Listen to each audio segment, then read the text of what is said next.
Hey guys, welcome to G V Kannada educator. I am really very sorry, ನಾನು ಸ್ವಲ್ಪ ದಿವಸದಿಂದ video ಮಾಡೋಕ್ಕಾಗಿಲ್ಲ. Because ನಾನು ಔಟ್ ಆಫ್ ಸ್ಟೇಷನಲ್ಲಿದ್ದೆ, ಸ್ವಲ್ಪ ಕೆಲಸ ಇತ್ತು, ಸೊ ಹಾಗಾಗಿ ಮಾಡೋಕ್ಕಾಗಿಲ್ಲ. ಸೊ ಈ ವಿಡಿಯೋಲಿ ನಾನು ನಿಮಗೆ ಹಾಸ್ಟೆಲ್ ಬಗ್ಗೆ ಇರೋ ಎಲ್ಲ ಡೌಟ್ಸ್ನ ಕ್ಲಿಯರ್ ಮಾಡೋಕ್ಕೆ ಟ್ರೈ ಮಾಡ್ತೀನಿ. ತುಂಬ ಜನಕ್ಕೆ ಡೌಟ್ಸ್ ಇರುತ್ತೆ. ಇವಾಗ ಕಾಲೇಜ್ ಫೀಸ್ ಕಟ್ಟಿದ ಮೇಲೆ ಇವಾಗ ಹಾಸ್ಟೆಲ್ದು ಹೇಗಿರುತ್ತೆ, ಹಾಸ್ಟೆಲ್ ಅಪ್ಲಿಕೇಶನ್ ಯಾವಾಗ ಬಿಡ್ತಾರೆ, ಎಲ್ಲದ್ರ ಬಗ್ಗೆ ನಾನು ಇದರಲ್ಲಿ ಹೇಳ್ತೀನಿ. ಸೊ ಗೈಸ್, ಫಸ್ಟ್ ಒಂದು ಏನಪ್ಪ ಅಂದರೆ, ಇವಾಗ ಪ್ರೈವೇಟ್ ಕಾಲೇಜಲ್ಲಿ ನಿಮಗೆ ಸೀಟ್ ಸಿಕ್ಕರೆ ಅಲ್ಲಿ ಅದರದ್ದೇ ಆದಂಥ ಒಂದು ಹಾಸ್ಟೆಲ್ ಇರುತ್ತೆ. ಇರಲಿಲ್ಲ ಅಂದರೆ ಏನು ಮಾಡಬೇಕು, ಆ್ಯಂಡ್ ಹಾಸ್ಟೆಲ್ ಅದರದ್ದೇ ಇರುತ್ತೆ, ಇದ್ದಾಗ ನಿಮಗೆ ಅಫೋರ್ಡ್ ಮಾಡೋಕ್ಕಾಗಿಲ್ಲ ಅಂದರೆ ಏನು ಮಾಡಬೇಕು ಅಂತ ಈ ವಿಡಿಯೋಲಿ ಹೇಳ್ತೀನಿ. ಆ್ಯಂಡ್ ಒನ್ ಮೋರ್ ಥಿಂಗ್, ನಿಮಗೆ ಒಂದು ವೇಳೆ ಗೌರ್ಮೆಂಟ್ ಕಾಲೇಜಲ್ಲಿ ಸೀಟ್ ಸಿಕ್ಕಿದೆ ಆ್ಯಂಡ್ ಆ ಕಾಲೇಜ್ದೇ ಹಾಸ್ಟೆಲ್ ಇರುತ್ತೆ. ಆ ಕಾಲೇಜ್ ಹಾಸ್ಟೆಲ್ ಇದ್ರೂ ನೀವು ಅಲ್ಲಿ ಅದರದ್ದೇ ಆದಂಥ ಫೀಸ್ ಇರುತ್ತೆ. ನಾನು ಕೇಳಿದ ಪ್ರಕಾರ, ನಾವು ದಾವಣಗೆರೆ ಗೌರ್ಮೆಂಟ್ ಕಾಲೇಜಲ್ಲಿ ಕೇಳಿದ ಪ್ರಕಾರ ಅರೌಂಡ್ 38,000 ಏನೋ ಅವರು ಹೇಳಿದ್ರು. ಆ್ಯಂಡ್ ಡಿಫ್ರೆಂಟ್ ಕಾಲೇಜಲ್ಲಿ ಸ್ವಲ್ಪ ಹೆಚ್ಚು ಕಡಿಮೆ ಏನೋ ಇರ್ಬೋದು, 2,000 4,000 ಹೆಚ್ಚು ಕಡಿಮೆ ಇರ್ಬೋದು. ಆ್ಯಂಡ್ ಅಲ್ಲಿ ಇಷ್ಟು ಫೀಸ್ ಇರುತ್ತೆ, ಅದನ್ನು ನೀವು ಪೇ ಮಾಡಿಕೊಂಡು ಆ ಕಾಲೇಜಲ್ಲಿ ಸ್ಟೇ ಮಾಡಬೇಕು. ಅದಕ್ಕೂ ಏನು ಪ್ರೋಸೆಸ್ ಇರುತ್ತೆ ಅಂತ ಹೇಳ್ತೀನಿ.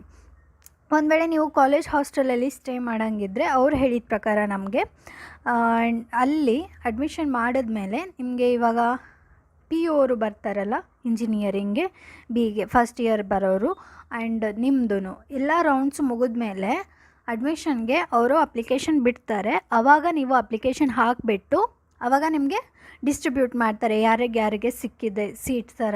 ಆವಾಗಲೂ ಫಸ್ಟ್ ರೌಂಡ್ ಸೆಕೆಂಡ್ ರೌಂಡ್ ಅಂತ ಅಲ್ಲೂ ಬಿಡ್ತಾರೆ. ಅಲ್ಲಿ ಹೋಗಿ ನೀವು ಅಪ್ಲಿಕೇಶನ್ ಹಾಕ್ಕೊಂಡು ಕಾಲೇಜ್ ಹಾಸ್ಟೆಲಲ್ಲಿ ಅಡ್ಮಿಷನ್ ಮಾಡ್ಕೋಬೋದು. ಅಲ್ಲೂ ಫೀಸ್ ಇರುತ್ತೆ. ಎಷ್ಟು ಫೀಸ್ ಇರುತ್ತೆ ಅಂತ ನಾನು ಹೇಳಿದ್ದೀನಿ. ಆ್ಯಂಡ್ ಇವಾಗ ನಿಮಗೆ ಆ ಫೀಸ್ನ ಅಫೋರ್ಡ್ ಮಾಡೋಕ್ಕಾಗಿಲ್ಲ, 38,000-40,000 ನಿಮಗೆ ಅಫೋರ್ಡ್ ಮಾಡೋಕ್ಕಾಗಿಲ್ಲ ಅಂದರೆ ಬೇರೆ ಆಪ್ಷನ್ ಏನಿದೆಪ್ಪ ಅಂದರೆ, you can go for government hostels ಇರುತ್ತೆ. ಅಲ್ಲೂ ಕೂಡ ನಿಮಗೆ ಅಡ್ಮಿಷನ್ಸ್ ಆಗುತ್ತೆ. ಹೇಗೆ ಪ್ರೋಸೆಸ್ ಅಂತ ವಿಡಿಯೋಲಿ ಹೇಳ್ತೀನಿ. ಆ್ಯಂಡ್ ಇವಾಗ ಒಂದು ವೇಳೆ ನೀವು ಕಾಲೇಜ್ಗೆ ಹೋಗಿರ್ತೀರ, ನಿಮಗೆ ಆ ಹಾಸ್ಟೆಲ್ ಇಷ್ಟ ಆಗಿಲ್ಲ. ನಾನು ನೋಡಿದ ಪ್ರಕಾರ ಒಂದು ಹಾಸ್ಟೆಲ್ ನೋಡಿದೆ, ಗೌರ್ಮೆಂಟ್ ಹಾಸ್ಟೆಲ್ಲೇ, ಅದು ತುಂಬ ಚೆನ್ನಾಗಿರಲಿಲ್ಲ. ಆ್ಯಂಡ್ ಅದಕ್ಕೆ ನೀವು ಆಚೆ ಮಾಡ್ಕೋಬೋದು ಹಾಸ್ಟೆಲ್ನ. ಈಗ ಆಚೆ ಹಾಸ್ಟೆಲ್ ಮಾಡೋಕ್ಕೆ ಏನು ಪ್ರೋಸೆಸ್ ಇರುತ್ತಪ್ಪ ಅಂದರೆ, ಇವಾಗ ಗೌರ್ಮೆಂಟ್ ಹಾಸ್ಟೆಲ್ಸ್ ಇರುತ್ತೆ ಆಚೆ, BCM ಹಾಸ್ಟೆಲ್ಸ್ ಅಂತ ಇರುತ್ತೆ. ಗೌರ್ಮೆಂಟ್ ಅಂಡರಲ್ಲಿ ಬರೋ ಹಾಸ್ಟೆಲ್ಸ್ಗೆಲ್ಲ ಅದರಲ್ಲಿ ನಿಮಗೆ ಸೀಟ್ ಕೊಡ್ತಾರೆ. ಆ ಹಾಸ್ಟೆಲ್ಸಲ್ಲಿ ನೀವು ಮಾತ್ರ ಇರೋದಿಲ್ಲ, ಬೇರೆ ಕೋರ್ಸ್ ಅವರು ಅಲ್ಲಿರ್ತಾರೆ. ಇವಾಗ ನಿಮಗೆ ವೃತ್ತಿಪರ ಕೋರ್ಸ್ ಅವ್ರಿಗೆ ಅಂತ ಒಂದು ಫಾರ್ಮ್ ಬಿಡ್ತಾರೆ, ಅಪ್ಲಿಕೇಶನ್ ಫಾರ್ಮು. ಆ ಅಪ್ಲಿಕೇಶನ್ ನೀವು ಫಿಲ್ ಮಾಡಬೇಕಾಗತ್ತೆ. ಯಾವಾಗ ಬಿಡ್ತಾರೆ ಅಂದರೆ ನೆಕ್ಸ್ಟ್ ಮಂತ್ ಸೆಪ್ಟೆಂಬರಲ್ಲಿ ನಿಮಗೆ ಅಪ್ಲಿಕೇಶನ್ ಬಿಡ್ತಾರೆ.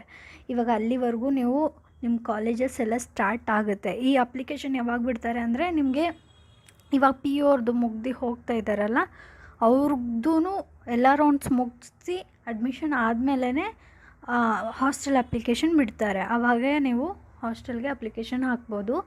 ಆ್ಯಂಡ್ ಇವಾಗ ಅದಾದಮೇಲೆ ನಿಮಗೆ ಹಾಸ್ಟೆಲ್ ಅಪ್ಲಿಕೇಶನ್ ಹಾಕಬೇಕಾಗಿರುತ್ತೆ. ಇದಕ್ಕೆ ಫೀಸ್ ಏನೂ ಜಾಸ್ತಿ ಇರೋದಿಲ್ಲ. ಫೀಸ್ ವಿಲ್ ಬಿ ಅರೌಂಡ್ 1,500 ಒಳಗಡೆನೇ ಇರುತ್ತೆ. ಇದು ನಿಮಗೆ ಫುಲ್ ಕೋರ್ಸ್ಗಿರುತ್ತೆ.